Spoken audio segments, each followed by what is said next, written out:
Joe Biden pardoned his son. We'll talk about that. We have a new FBI director, I hope. We have a couple FBI guys here to address that. All that, tariffs, and more coming up on I'm Right.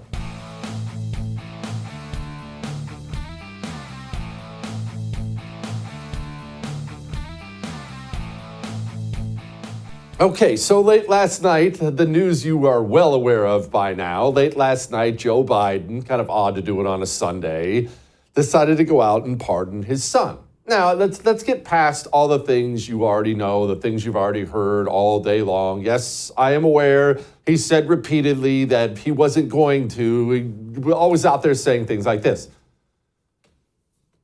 As we sit here in Normandy, your son Hunter is on trial, and I know that you cannot speak about an ongoing federal prosecution.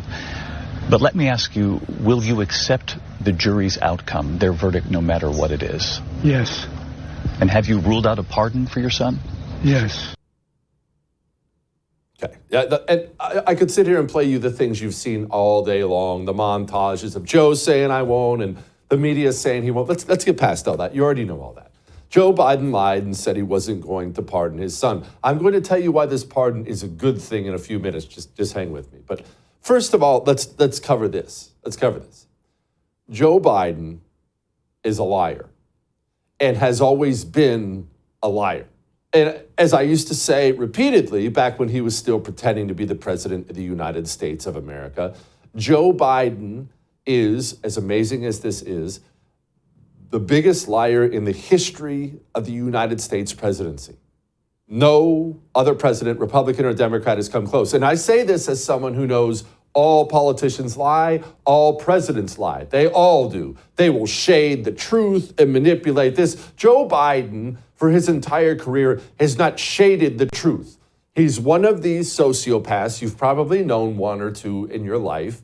A complete sociopath. I used to work with a guy who lied all the time, and they used to say about him that he would rather climb up the tree to tell a lie than stand on the ground and tell the truth. That's Joe Biden. He didn't shade the truth. He has repeatedly told these gigantic, easily verifiable lies, and he does so with a straight face. There's video going back decades of Joe Biden saying, I was the top of my law school. And then, of course, that's easy to verify. Everyone can just look at the papers.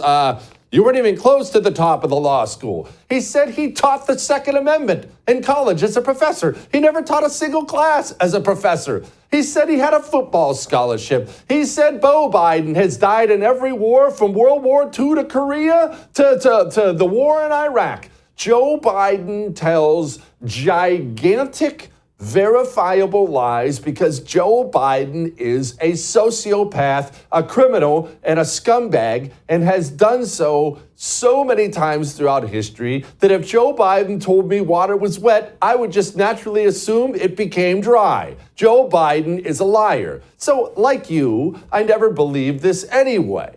So let's get past all that. Let's first of all address why this is, in a way, a good thing. You see, on a little level, which we'll get to, it's a father pardoning his son. We'll talk about why in a moment. But on a macro level, this is obviously bad for the country. It is. The country as a whole, if you zoom out 30,000-foot view and you look, it's terrible. It's terrible for the country.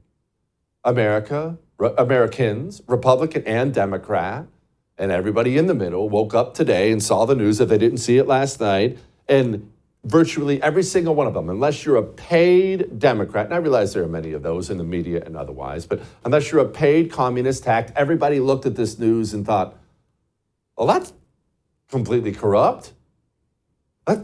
Wait, that's wrong? Hold on, he gave him a blanket pardon for the span of like 11 years? That's awful. Even Democrats like Michael Bennet. Michael Bennet's a Democrat senator, came out and said, this looks bad. Okay, so everyone woke up, everybody, normies, Democrats, Republicans woke up today and thought, that looks bad. It's kind of icky. So why would this in any way be a good thing? Well, remember, legitimacy. Legitimacy. The faith you give, the faith the citizen gives to corrupt evil institutions. That is the power. That is the juice those institutions use to hurt you. You see, if you have faith in the FBI, if you're still one of these losers out there, the great men and women at the FBI, you're actually committing an act of evil because you're legitimizing evil and you're enabling evil. So it's really important that you don't give them legitimacy. It's more important that people wake up and realize the FBI is evil. We'll get to the Kash Patel talk in a little bit. So back to Joe Biden. The Democrat Party is evil. They're run by corrupt, evil communists now. And while that may have been very obvious to you, because you watch this show on a regular basis, I'm sure you read things, watch things, listen to things, for many, many, many normal Americans, they haven't completely gotten to that realization yet. And while I don't celebrate that the Democrat Party is now completely evil, it is a good thing if the American people wake up today and realize that. It robs these evil people, this evil regime, of legitimacy. So now, the next time they get up behind the podium and tell a lie, which they will do, they lie as easy as they breathe, the lies simply won't have enough legs because they've lost more and more legitimacy. In a way, a weird, twisted way, I'm almost kind of happy that Joe Biden pardoned Hunter. I'm not surprised by it in the least. Told you this was coming. Everyone knew this was coming. Not surprised by it in the least. And now the American people are waking up to the fact that these people are evil. They lie about everything, and laws never apply to them. They don't think they should apply to them. Now, back to the laws. Why did Joe Biden do this? Why did Joe Biden pardon his son? Well, remember that old video? Joe Biden, we played it for you a bunch on this show, but Joe Biden, it's almost bizarre. Really, these politicians try to keep their corruption hidden, but Joe Biden, on camera, in a room full of people, stood up and bragged about having a prosecutor fired? I had gotten a commitment from Poroshenko and from Yatsenyuk that they would take action against the state prosecutor, and they didn't. So they said they were walking out to press conference. I said, no, I'm not going to, we're not going to give you the $1 billion. They said, you have no authority. You're not the president. The president said. I said, call him. I said, I'm telling you, you're not getting the $1 billion. I said, you're not getting the $1 billion. I'm going to be leaving here. And I think it was, 6 hours? I said, I'm leaving in 6 hours. If the prosecutor's not fired, you're not getting the money. Well, son of a bitch, got fired. You see, this pardon is a blanket pardon and a backdated pardon. Why did Joe Biden want that prosecutor fired so badly? Because that prosecutor was investigating a company. Maybe you've heard of it. It's called Burisma. Burisma, that's the company, the Ukrainian company, that hired Hunter Biden to sit on its board. $80,000+ a month. Why would a foreign energy company hire Hunter Biden to sit on its board when Hunter Biden himself has no energy experience whatsoever to speak of? Well, everyone knows. We don't have to sugarcoat it. They hired him because Joe Biden was delivering something to these people. You don't just pay $83,000 a month to Hunter Biden so he can snort lines of coke off your secretary. You hire Hunter Biden so you'll have access to then Vice President Joe Biden. You see, Joe Biden is a criminal. He comes from an entire criminal family. The reason you backdate this pardon and deliver such a blanket pardon is not because you're a loving father to your dirtball crackhead son. You give this pardon out because your son knows where all the bodies are buried. And a dirtball like Hunter Biden is not going to go away to federal prison for 10, 15 years without speaking up. You hand your son a pardon, not because he's your boy, but because he's your criminal accomplice, you see. And this comes back to what I was talking about earlier. In a weird, twisted way, I'm glad he did it. Because these people are evil, they're liars, they're criminals, they're corrupt. And you already knew that. You knew that yesterday, right? You knew that yesterday morning before the Hunter Biden pardon came down. You already knew that. But we're not worried about you. We're worried about your normie neighbor who still says things like, the great men and women at the FBI. Your normie neighbor needs to wake up and realize the United States government is an evil, criminal, corrupt organization. And when we wake up and find out Joe Biden backdated an 11-year pardon for his scumbag son, it helps your normie neighbor realize that fact. And in a weird way, that helps us, and it's a good thing. All that may have made you uncomfortable, but I am right. We have so much to get to tonight. Kash Patel stuff, tariff talk. Before we get to any of that, let's get to your sleep.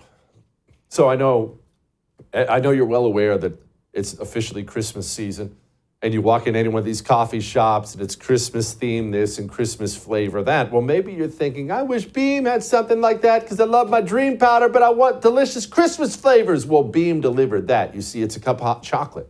I normally have the cinnamon chocolate, but now they have amazing flavors like brownie batter, white chocolate peppermint, all natural. It's a cup of hot chocolate, and it'll put you to sleep.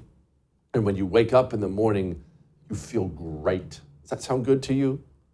Go to shopbeam.com/Jesse Kelly and sleep like a baby. We'll be back.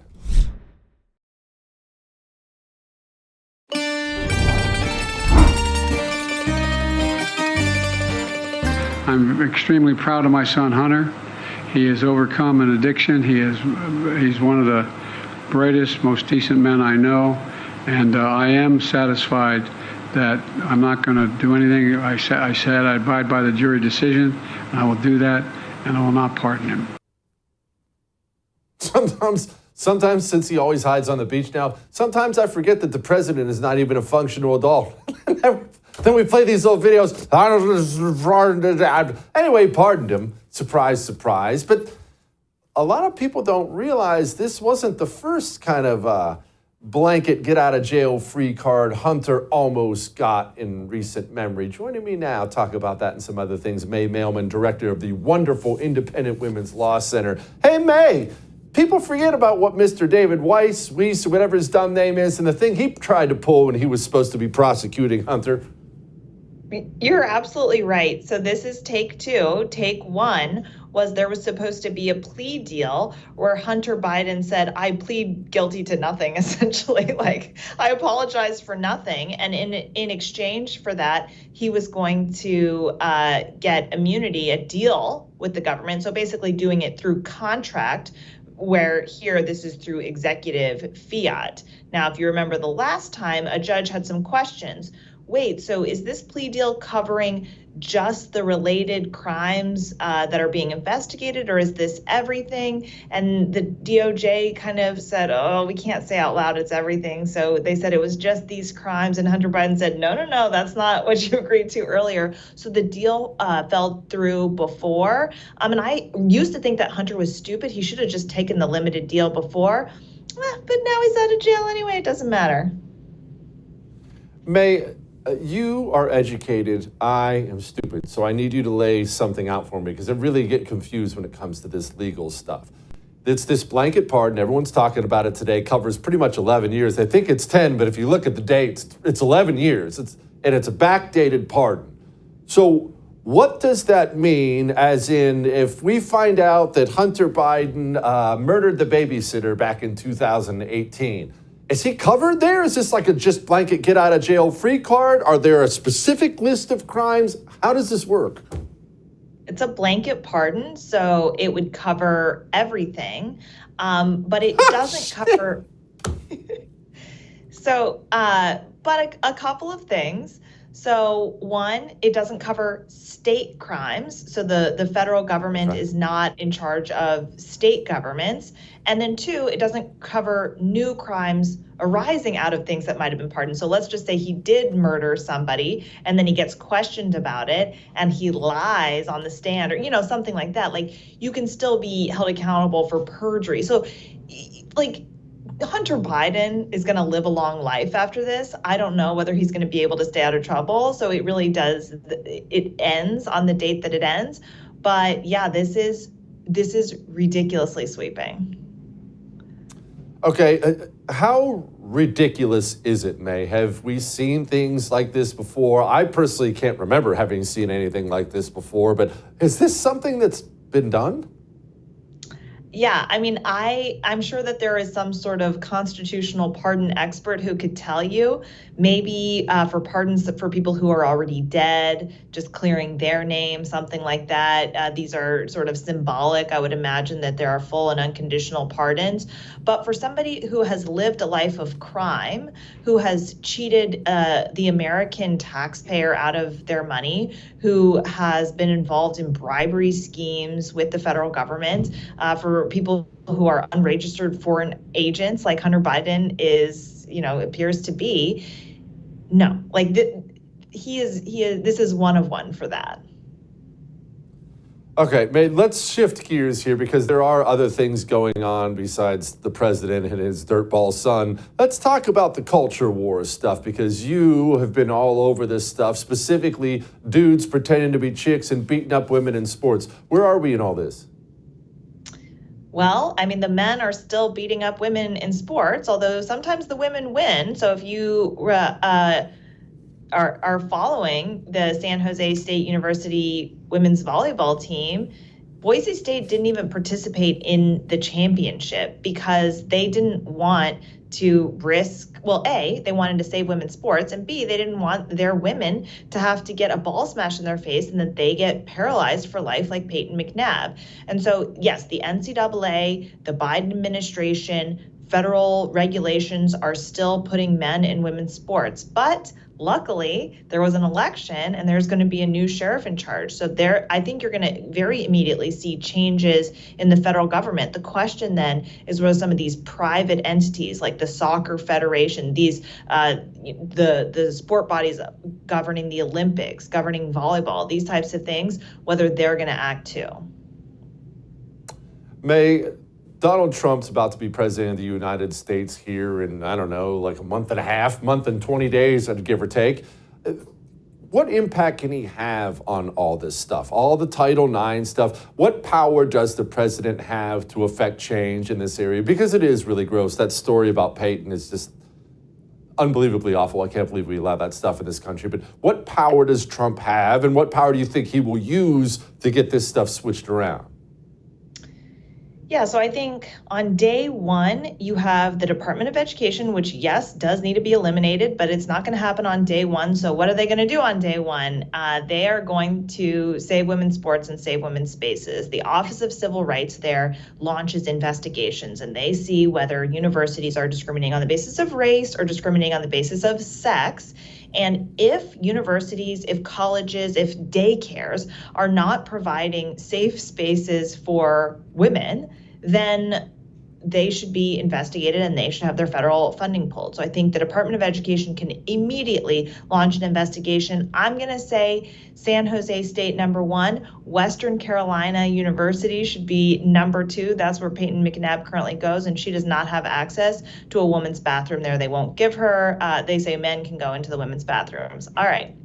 And then you've got to do the harder work of rewriting the regulations. So I know that the public is smart and they think that, if we voted for Trump, that means that the regulation can change now. Unfortunately, the way that the government works is that a bunch of lawyers have to come together and they have to give all of these reasons for taking down the Biden rule. Then they have to put a new regulation up. It has to have a comment period. They have to receive hundreds of thousands of comments. They have to sift through those. They have to do a new.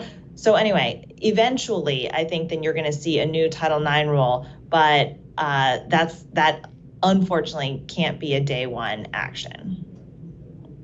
Right. That's the last thing we need is a bunch of you lawyers coming together. May, thank you so much for what you do, though. Appreciate it. All right. Kash Patel. We got what we wanted. We hope. Kash Patel is being put up as the next FBI director. Who is he? Do you know him? We have a couple former FBI agents, heroes of mine, to be frank, and I don't say that about many people who gave up their careers at the FBI because of how evil it's become. Let's talk to them about Kash. Do they love him? Do they hate him? Before we get to them, let's talk about pure talk. You see, it is the Christmas season, isn't it? And we're all looking around at, what do I buy? What do I buy? I don't know. What do I buy? Well, everyone wants a new phone all the time. Unless you just got a new phone, You want a new phone. Your phone's slowing down. The battery's getting crappy. You're getting frustrated with this. Oh, wait, I need yet another update that'll ruin my phone. Just get a hold of Pure Talk. Not only when you switch your cell phone service to Pure Talk do you save a fortune. You don't need Verizon, AT&T, or T-Mobile. Pure Talk's in the same network, but Pure Talk has all the new phones and stuff like that. If you want to keep your phone, you can, but you want a new iPhone, they have it. You want a new Android, they have it. And you pay less. PureTalk.com/JesseTV. Go patronize a company that shares your values, and they have all the new phones. Congrats, just did your Christmas shopping for you. Let's talk to the FBI agents. Former. Next.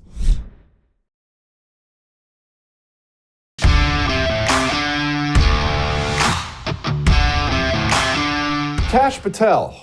Obviously, I know who Kash Patel is. You watch this show on any kind of a regular basis, you're probably somebody who knows Kash Patel is. But let's assume maybe you don't. Came out over the weekend. Trump says, hey, Kash Patel is going to be my guy to lead the FBI. I didn't mean for that to rhyme, but I'm glad it did. So here's a little snippet of who Kash Patel is.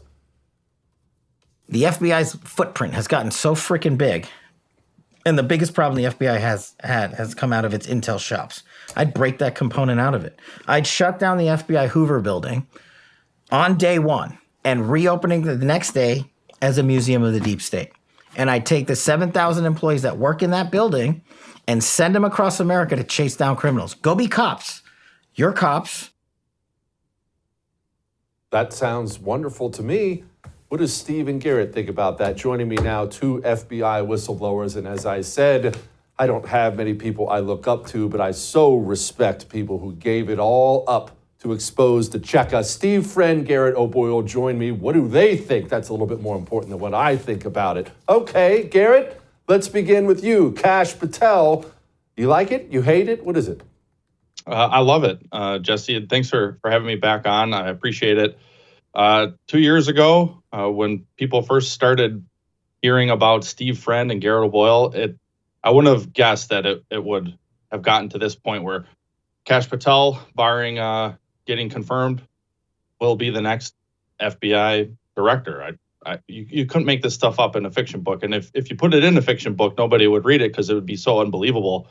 But from my perspective, being now, let's see, into my 27th month of an indefinite suspension for making protected disclosures to Congress, I couldn't be happier about this selection. Well, that says a lot to me. Steve, what say you? I'm in whole agreement with Garrett on this one. Look, Kash Patel reached out independently to him and I through his charitable foundation when we were in our most dire situations, very much like you did for me, Jesse. That to me shows the measure of a man. He did not ask for any accolades or any recognition. So just the character quality that exudes, that fidelity, bravery, and integrity, the actual unofficial motto of the FBI. And then beyond that, he's uber qualified and competent. He has a background as not just a JSOC prosecutor and working on the House Select Committee on Intelligence, but he was actually a public defender as well, both at the local and the federal level. He brings that sort of experience, looking at both sides of it, the respect for the process, the respect for civil liberties, and he's just also represents a turning of the generation as well. Kash is a pretty young guy. I believe that he's going to be the best option if we're going to have any sorts of renovation of the FBI. And I'm still firmly in the camp that dissolution and shattering it to 1,000 pieces is ultimately what it would come down to. But if we have one chance, one silver lining here, I think Kash Patel is the man to get it done. That's music to my ears. Garrett, let me ask you about what Steve just said. I'm obviously of the belief that you cannot reform it. You can't save it once an institution, especially a government one, gets this bad. It has to go away. But you've been inside the building. I've never been inside the building. I'm sure I probably will be next time a Democrat gets elected. But what say you? Can it be reformed? Can it be saved? Can someone like Kash go in there and turn it into what it's supposed to be, what you two signed up to do in there?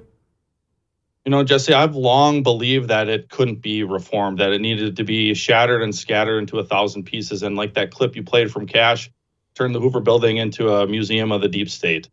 Now, if there is any hope for it, it's going to take strong leadership from the top down. And there certainly are people in the FBI in those positions as we speak that want nothing to do with Kash Patel, and they want the FBI to be the modern day American Stasi.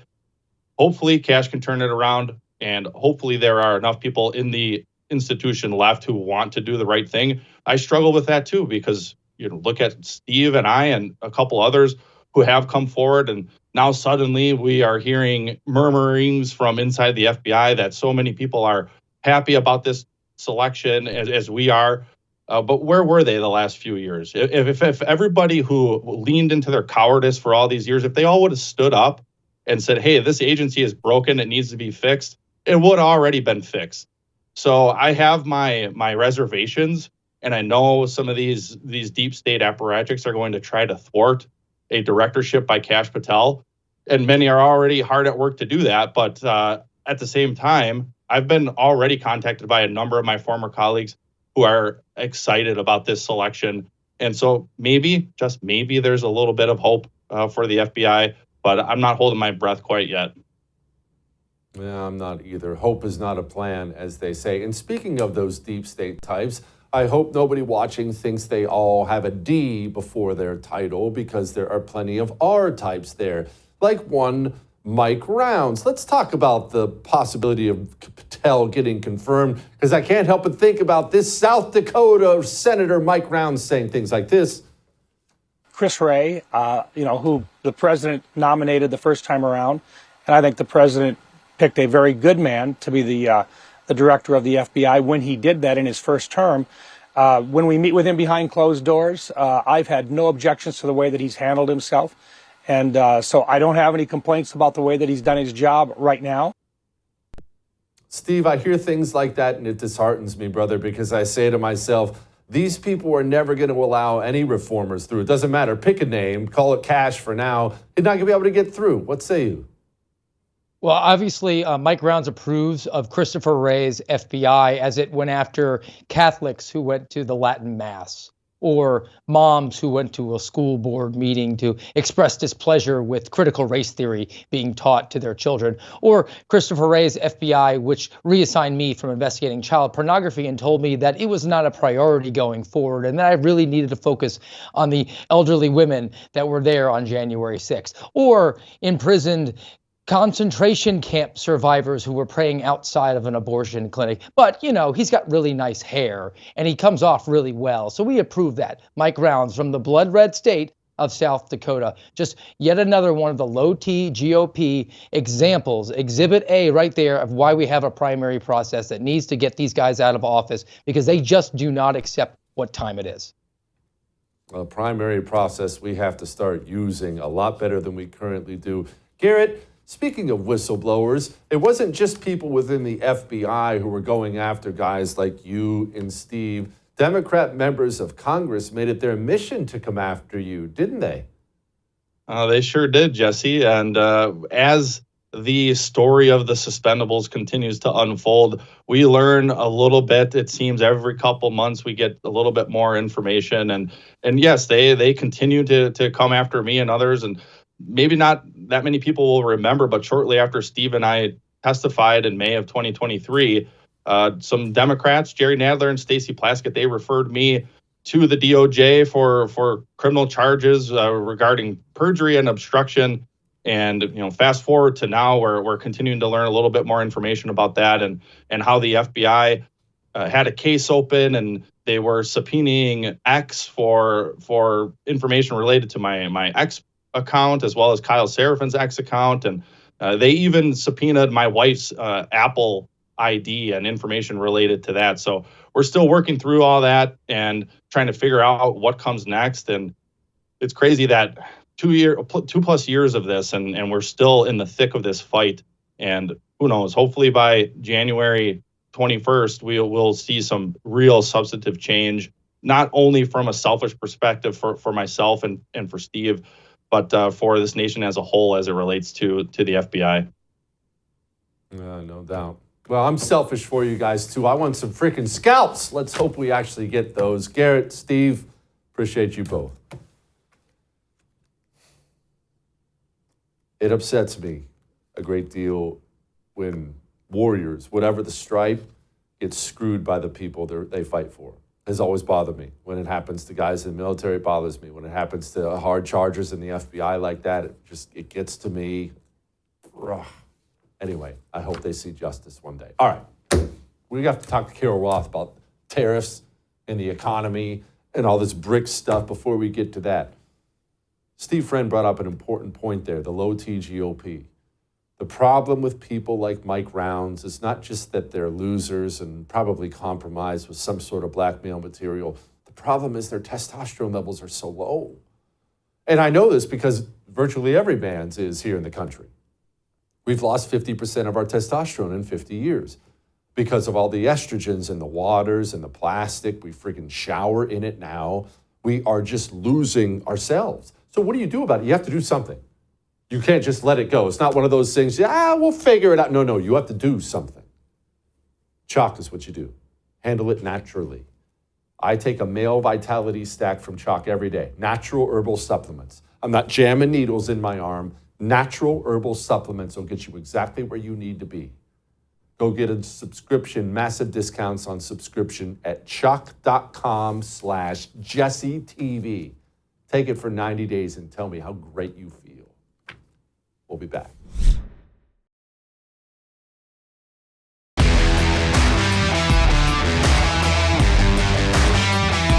Okay, so let's have some economic talk. Some of it you may love, some of it you may hate, but we have to discuss things like trade, tariffs, things like that. Now, Donald Trump has been using tariffs, or I should say specifically the threat of tariffs, to get our neighbors to be more neighborly, if you will. We talked about this a bit last week, Canada, Mexico. Trump's telling them, hey, all those goods we buy from you, I'm going to start slapping a big fatty tax on those things if you don't stop the drugs and illegals from pouring into this country. Those freaking Canadians, we don't need any more of them here. That aside, it was a threat, right? It's not about the tariff. It was about the threat, do better, comply.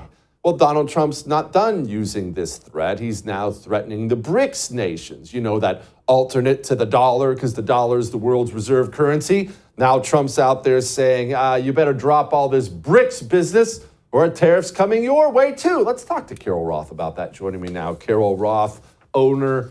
I guess maybe she owns them. I should have said author, but we'll call her an owner of this wonderful book. I'm sure she bought it. You Will Own Nothing is the name of the book. She wrote it. She wrote a bunch of good books. Okay, Carol, I'm not a huge tariff guy. I generally think that that's kind of going after the symptom of a problem instead of the root. I, however, am very fine with the threat of tariffs on these scumbag countries. It works for me. What say you?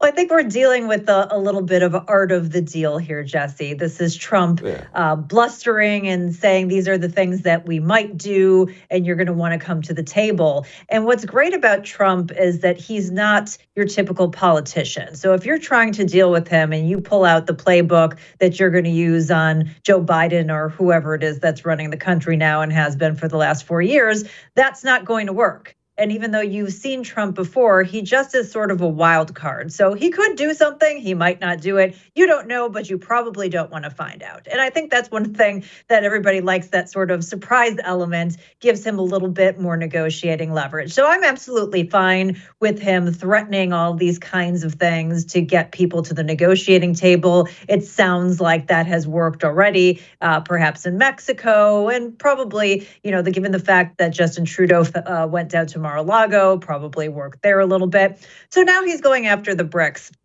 The challenge with the BRICS and the currency there, and the BRICS is sort of a conglomeration of nations, Brazil, Russia, India, China, Saudi Arabia, and they've added a few other folks in the last couple of years, is that, they are sort of a different animal. And when you start saying, you have to use the US dollar, you can't create their own currency, the reality is that they haven't been using their own currency. There was a lot of speculation about it. But what they've been doing is they've been trading more amongst each other in their own currencies, which is going to be very difficult for the US to say that you can't do that. And China, which is obviously the big dog over there, they have been offering credible settlement for any extra yuan that anybody has, and saying that we'll let you settle that in gold. And that's part of the reason why we've been seeing this price increase in gold. So when you think about the BRICS countries, in countries overall, they have been actually net sellers of treasuries over the last 10 years. So not to say that they never buy any, but on a net basis, they are selling more than they're taking in because they just don't feel like everything being priced in dollars is good for them, because when oil fluctuates wildly in dollars and food fluctuates wildly in dollars, it hurts them from a national security perspective and just an economic perspective. So they're looking to find a different way. And the reality is that train has already left the station. So, President Trump can come out and say this, and, the US dollar has to be at the center of everything, but he's not going to be able to stop them from trading in their other currencies or in gold, which, by the way, has been what has been replaced by all the treasuries that have, not been, or have been sold off. It's not that these countries are buying other currencies for their reserves, they're buying gold. I'm glad you brought that up, Kiro, because that actually brings me perfectly. We didn't plan this ahead, I swear, everybody. That brings me perfectly to the $36 trillion in debt, the spending and printing insanity of this country. I'm fine with Donald Trump threatening these dirtball countries. I don't like them. I hope he goes all in. Sounds great to me. But the truth is, something like BRICS, whether it's gold, silver, BRICS, or whatever, is an inevitability if we don't get the dollar back where it needs to be. And we can't do that unless we do the one thing there seems to be no appetite whatsoever for in Washington, and that's stopping the spending, right? Well, I think that is what the Trump administration is trying to do. They brought on a whole slew of very interesting characters, everybody from the Treasury Secretary pick, and obviously these folks need to be confirmed in many cases, but Scott Bessent, who is the pick right now for Treasury Secretary, he has a very interesting plan that he's floating, which is relying on growth as well as cutting spending. And we've talked about this before. You have to have the choreography because, yes, we have seen a couple percentage points in growth in the GDP over the last few years, but that's been propped up by deficits that run about 7% of our GDP. So if we were just to slash that all of a sudden we would have a shrinkage, and I'm not talking a Seinfeld shrinkage, but a financial shrinkage in our GDP that would be really, really horrible for the economy.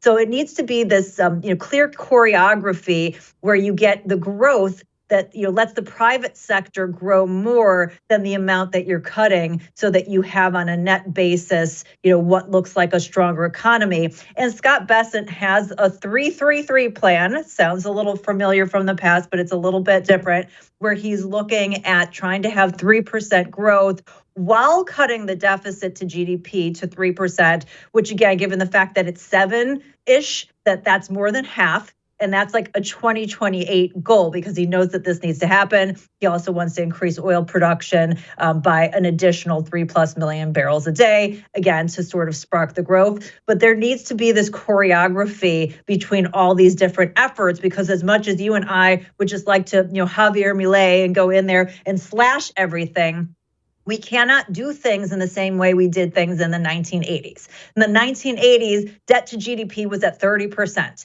Today, it's at 120%. We don't have the flexibility in order to do things the same way. So this needs to be done very carefully. And I, for one, feel very relieved that we have some adults in the room here understanding this and saying, we know what needs to be done, but it needs to be done thoughtfully in order for it to be done the right way and not have adverse impacts. Where do they cut, Carol? I'm not a child. I understand that the holy grails of these big federal entitlement programs are not going to see a single penny cut. I get all that. No politician is going to touch that. So if we're not touching those pieces of the pie, what kind of the pie is leaving? So I think it's obviously wasteful, non-discretionary spending that you're going to have cut. There are plenty of places that are wasteful, even in something like the Defense Department, and we want to have a strong Defense Department. We know all kinds of money goes missing all the time. So we need to be able to hone in on that. And we've got some really good names again, and Elon Musk and Vivek, that are going to be looking at this, trying to see where these areas of of waste are.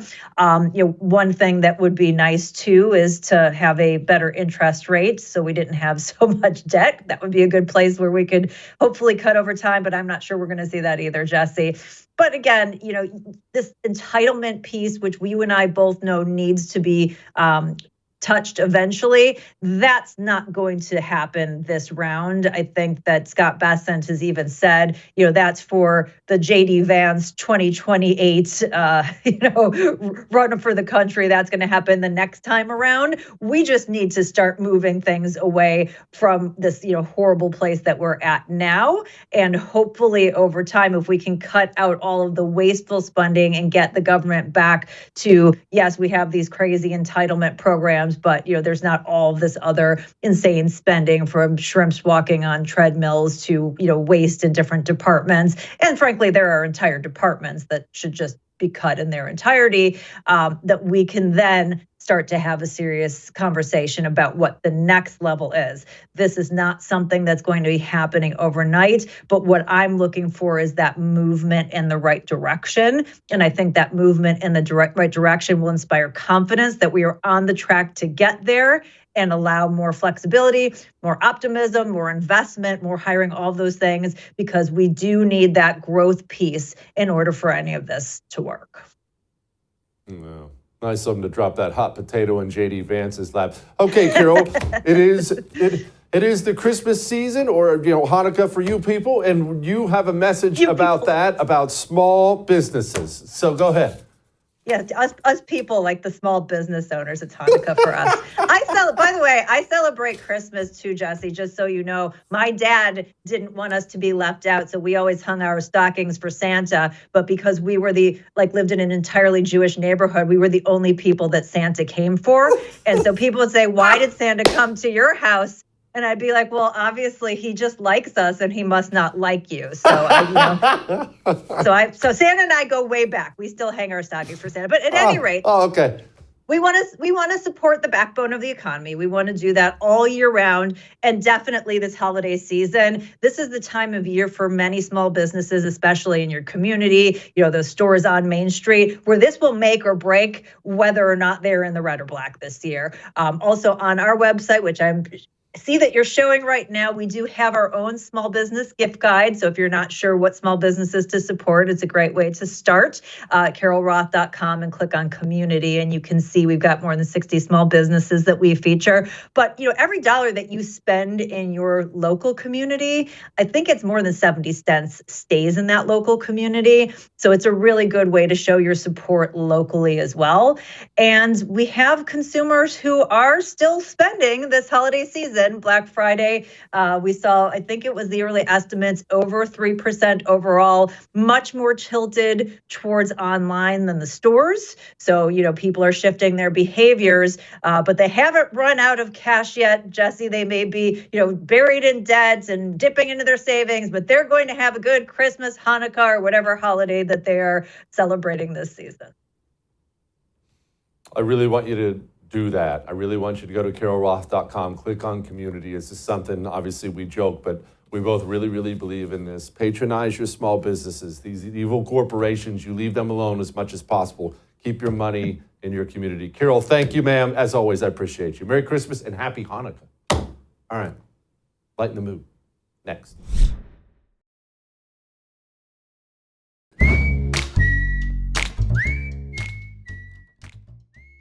All right.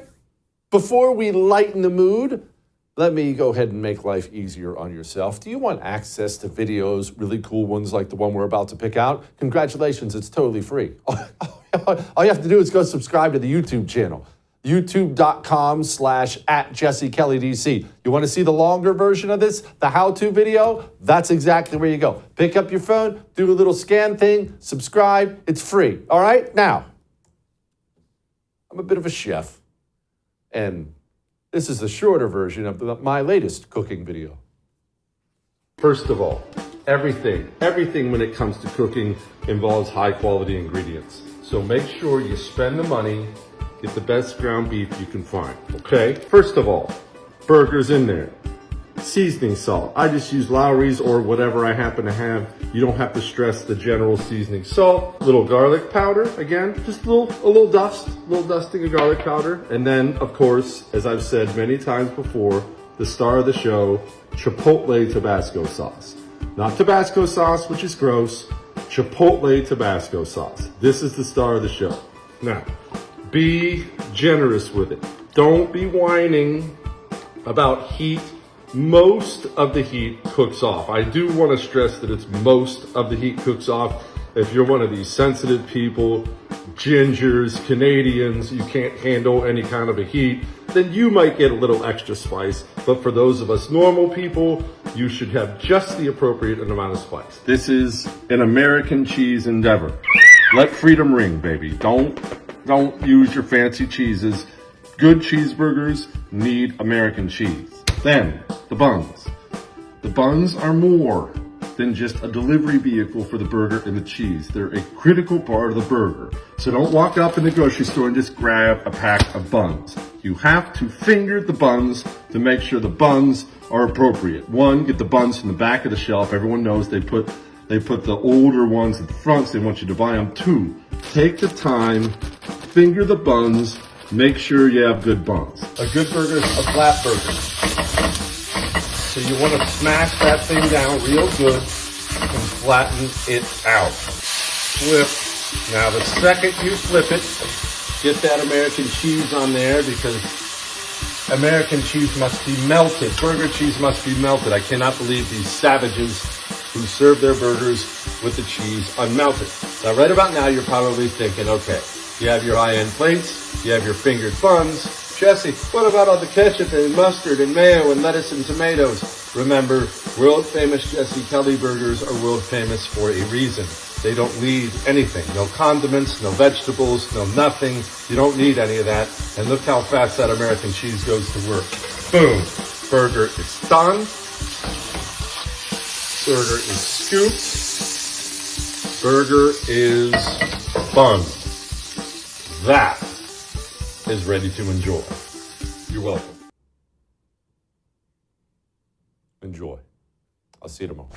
I would thank you for coming to my YouTube channel, but I know how brilliant it is, and I know you love it here. So subscribe and watch. We're going to start really ramping things up and putting some funny stuff, some interesting stuff out there, some collaborations. Either way, my YouTube channel is officially the place to be. So stick around.